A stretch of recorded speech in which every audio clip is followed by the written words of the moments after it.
Hi, good morning. I'm so sorry. I'm super embarrassed. Yeah. Hi, puppy. Let me get. I was turning around in your driveway and I accidentally hit your car. Which one? The one parked in the driveway. Do you want to maybe take a look to see if we should exchange insurance information? Take a peek. Oh man, I'm so sorry. So embarrassing. Go ahead, can't be on your back. Face the car. Go ahead, face the car. Go ahead, can't be on your back. Face the car. Go ahead, face the car. All right, what's this? We'll talk to you in a minute. Anybody else in the house? No, my wife's at work. You want to rest on that? You're gonna close the door, make sure the dogs.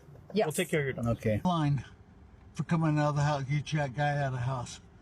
Today we're talking about John Arthur Getreu, a man whose crimes spanned decades and went unnoticed for far too long.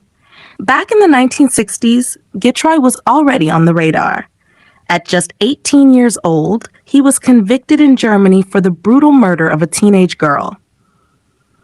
You'd think that would have been the end of his freedom, but after serving time overseas, he returned to the United States and managed to build a seemingly normal life.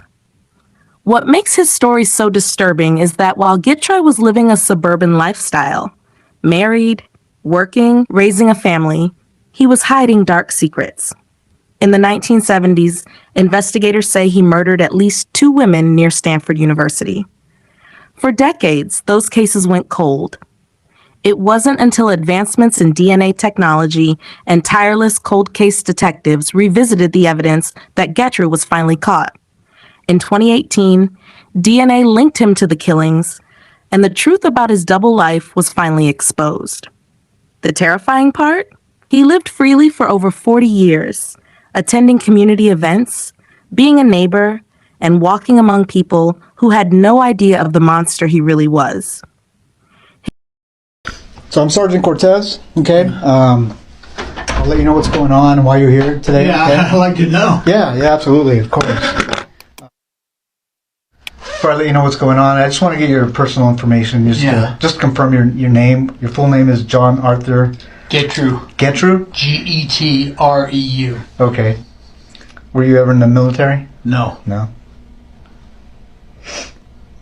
Have you ever been arrested in the past? No. You mentioned that you had never been arrested, and I found out something happened in Germany. Okay. Can you tell me about that? I was arrested in Germany. Okay, what happened with that? Can you tell me about that? I was accused of murder. The revelation is especially jarring, given that he's here today on accusations of his involvement in a completely separate murder. Tell me about what happened. What was the accusation against you? I killed a chaplain's daughter. Okay. And that was all I knew. Okay. Do you remember what happened? No. With this young female? No. No? I didn't even know her.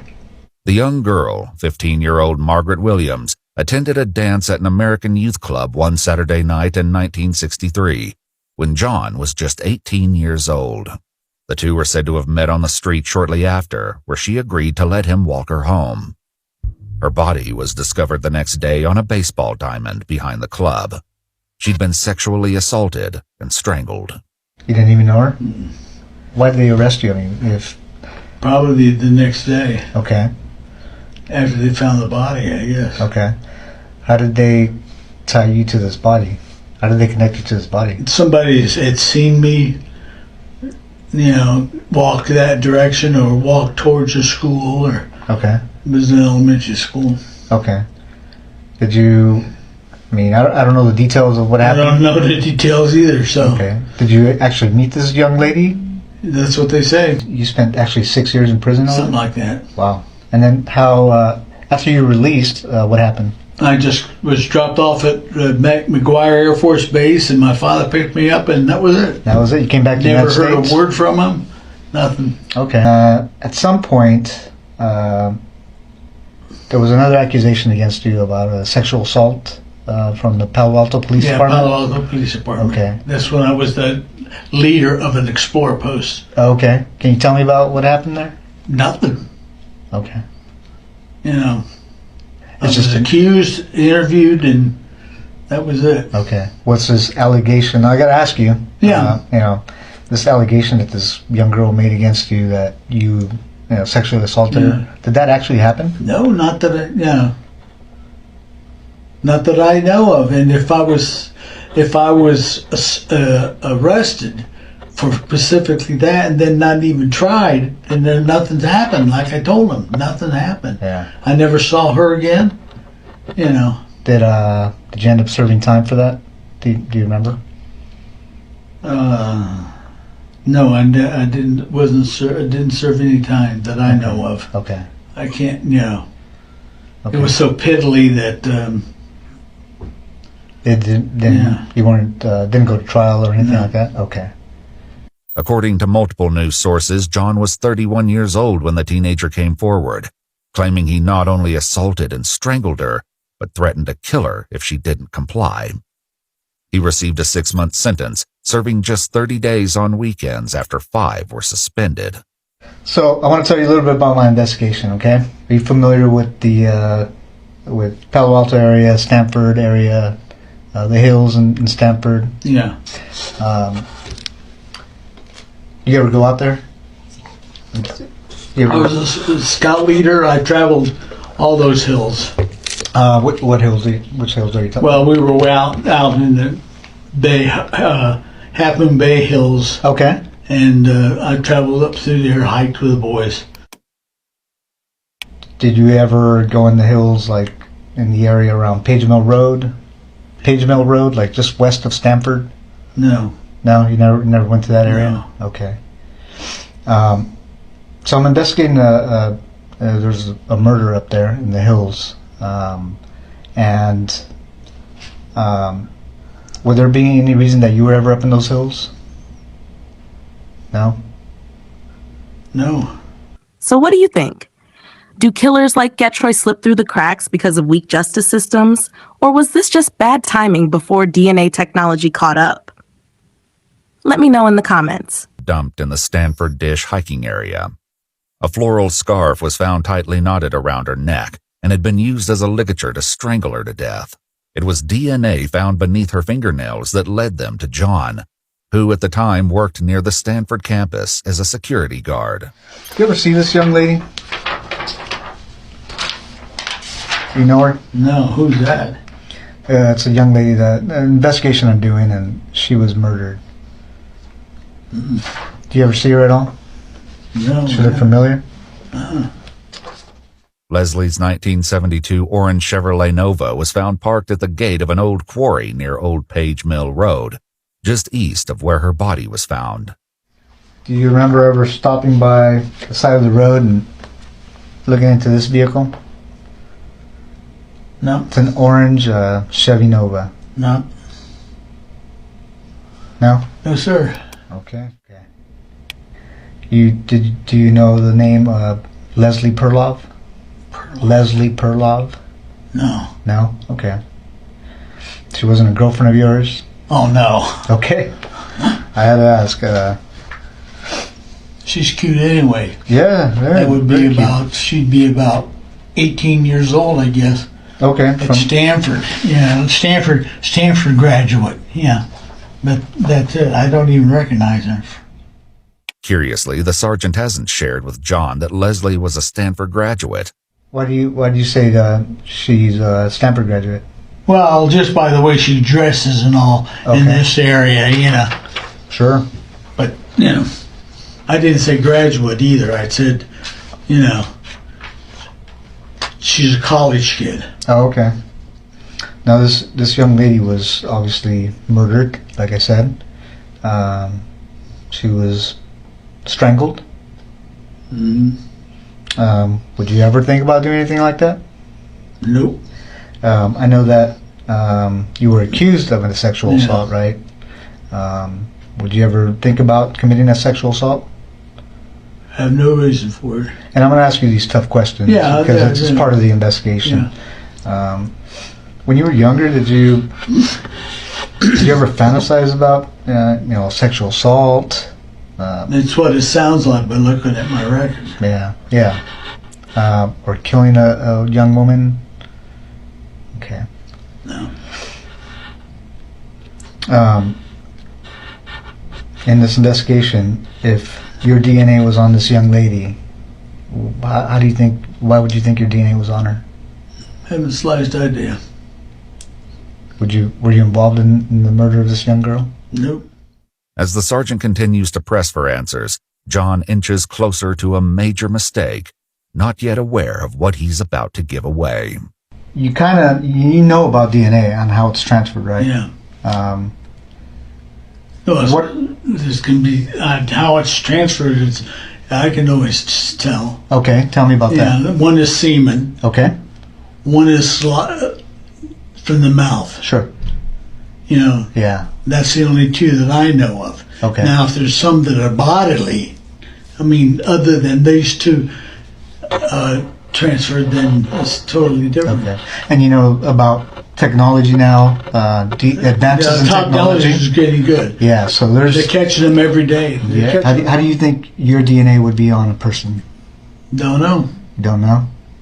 Okay. Especially this person or these two persons. What two persons? Well, that you're talking about. Yeah. The two young women. Okay. I showed you a picture of that one young lady. Yeah. No. Okay. What's the second young lady? The one up on the one up on the hill. Okay. Yeah. There's two different places you're talking about.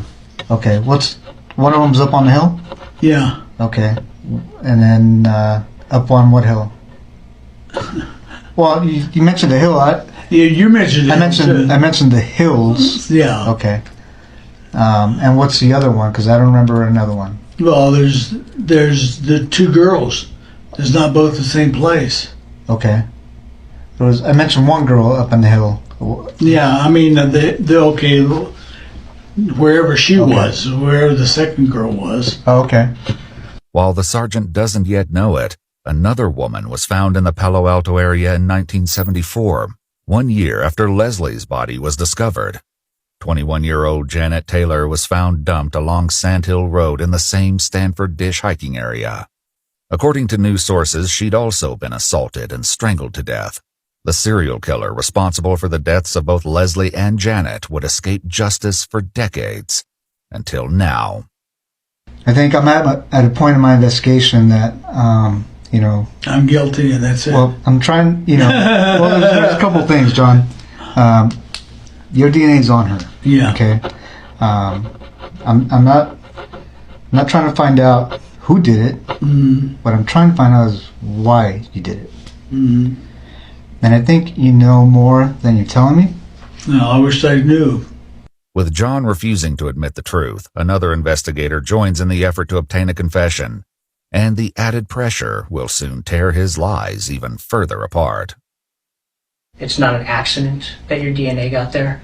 Your DNA and the type of DNA and where it is on the victim, there's no other explanation. Mm-hmm. You committed this crime. We know you committed this crime. Okay? Mm-hmm. What we don't know is why. And we're going to give you the opportunity to explain it to us.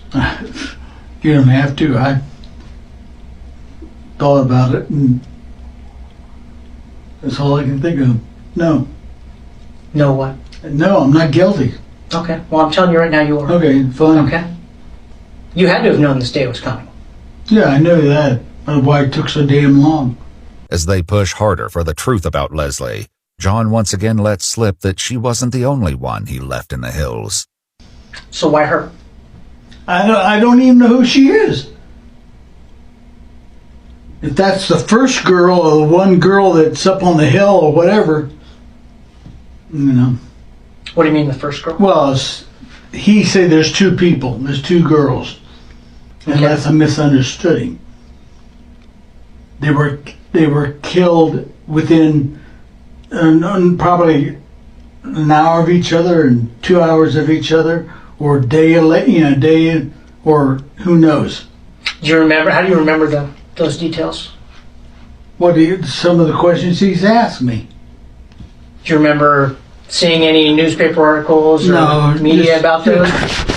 Nobody, but that girl there is not the other one that he showed me. If that's the girl there with, the other picture, I doubt it. Why's that? I mean, look at the body. Mm-hmm. It could be somebody else. I don't think they're the same one. Is that why you don't recognize her? No. Because that's not the girl that you I'm killed? not questioning. I don't recognize her. I've never seen her. Do you think it was a different girl that you killed and that's not the one we're I showing didn't you? kill any girl. You didn't kill the girl in Germany? No. Well, that's total different. That's when I was 18 years old or younger. In a final confrontation, investigators forced John to face the mounting evidence against him. There's a situation in Germany where a girl ends up dead and you weren't there. Mm-hmm. And we have a situation Here. That was years later after you came back to the States where a girl ends up dead and you say you weren't there, yet your DNA is there. Mm-hmm. What do you think the chances are of that happening? I don't know. What would you do if you were us and you were investigating this case? What would that look like to you? There's a brick wall. What do you mean there's a brick wall? Well, I mean, you found out, you couldn't find out, so. What do you mean I found out and I couldn't find Oh, out? nothing. I'm just let it go. I'm. Well, you understand it's my job not to let things like that go, right? I'm not I have nothing to say about it. It's got to be quite a burden, John. Mm-hmm. Well, I'm going to put the questioning from here on, unless I'm represented by somebody in the courts. What do you mean? A lawyer. You'd like a lawyer? I like a lawyer. Okay. Thanks, John. After requesting a lawyer, the interrogation came to an end. But justice quickly caught up with 74-year-old John Arthur Getreu, who was arrested and booked into the Santa Clara County Main Jail with a $10 million bond. In January 2019, DNA from the torn crotch of Janet Taylor's underwear was also determined to be a match for John. In September 2021, a jury found him guilty of first-degree murder with infliction of great bodily injury in the killing of 21-year-old Janet Taylor. He was sentenced to 7 years to life in prison, finally putting a serial killer who had escaped justice for decades behind bars for good. In January 2023, he pleaded guilty to the murder of Leslie Perloff and received a second life sentence to be served consecutive with the first. According to multiple news sources, John Getreu died of natural causes on September 22, 2023, at the age of 79. His DNA remains in the state database and will continue to be compared against evidence from unsolved murders in the ongoing effort to close more cases. If you'd like to see select new videos early and help us keep uncovering case files,